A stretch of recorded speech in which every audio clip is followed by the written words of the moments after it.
Good morning children, welcome back to my channel.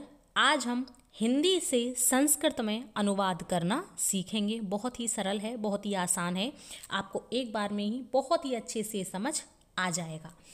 सबसे पहला वाक्य है हमारा, मैं घर जाता हूँ। मैं को संस्कृत में कहते हैं अहम, घर को संस्कृत में कहते हैं गृहम, और जाता हूँ गच्छामि। अहम गृहम गच्छामि। जैसा कर्ता होता है उसी के अनुसार यहाँ पर क्रिया आती है। यदि कर्ता उत्तम पुरुष एकवचन का है तो क्रिया भी उत्तम पुरुष एकवचन की ही आएगी। ठीक है।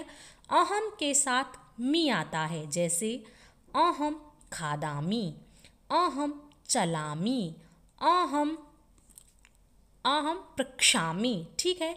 इसी प्रकार से आपको ध्यान रखना है कि अहम के साथ मी आता है, जैसे चलामी, गच्छामी, खादामी। ठीक है। अब देखो, तुम सत्य बोलते हो।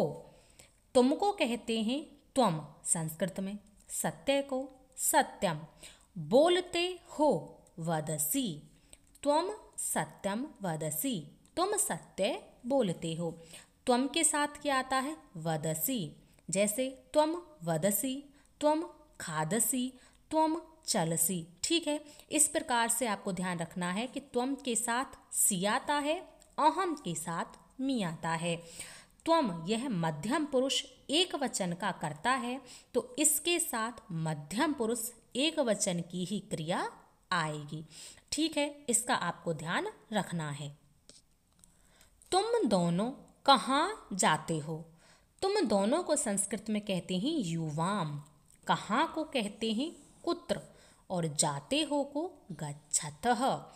तुम दोनों यह मध्यम पुरुष द्विवचन का करता है, तो इसके साथ मध्यम पुरुष द्विवचन की ही क्रिया आएगी। ठीक है। युवाम कुत्र गच्छतः। दो छात्र पढ़ते हैं। दो छात्रों को संस्कृत में कहते हैं छात्रौ, पढ़ते हैं पठत।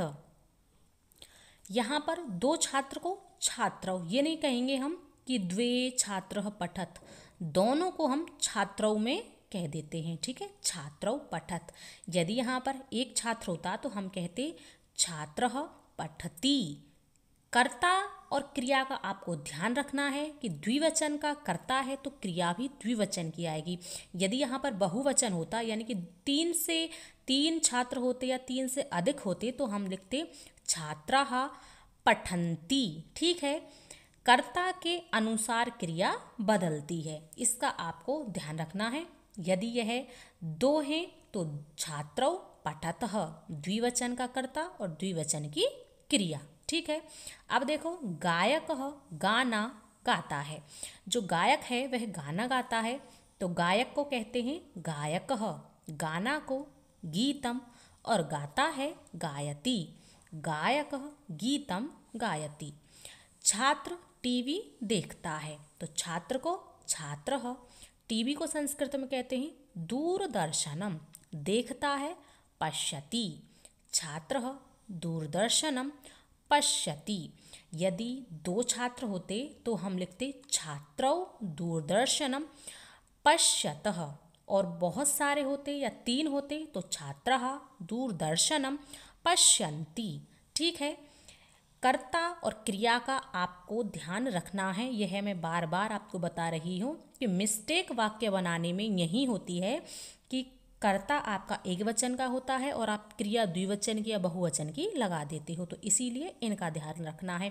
एक वचन के कर्ता के साथ एक वचन की क्रिया, द्विवचन के कर्ता के साथ द्विवचन की क्रिया, और बहुवचन के कर्ता के साथ बहुवचन की क्रिया आती है।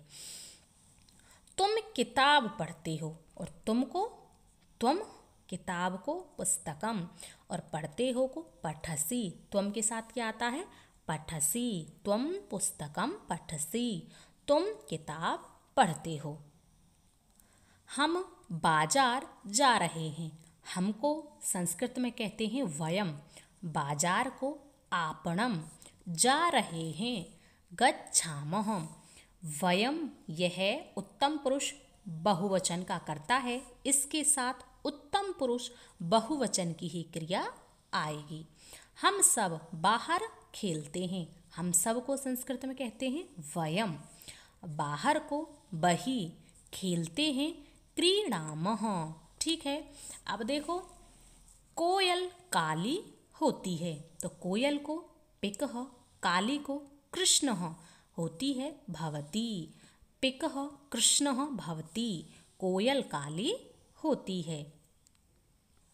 आज हमने आपको हिंदी से संस्कृत में अनुवाद करना सिखाया है। उम्मीद करती हूँ आपको बहुत ही अच्छे से समझ आ गया होगा।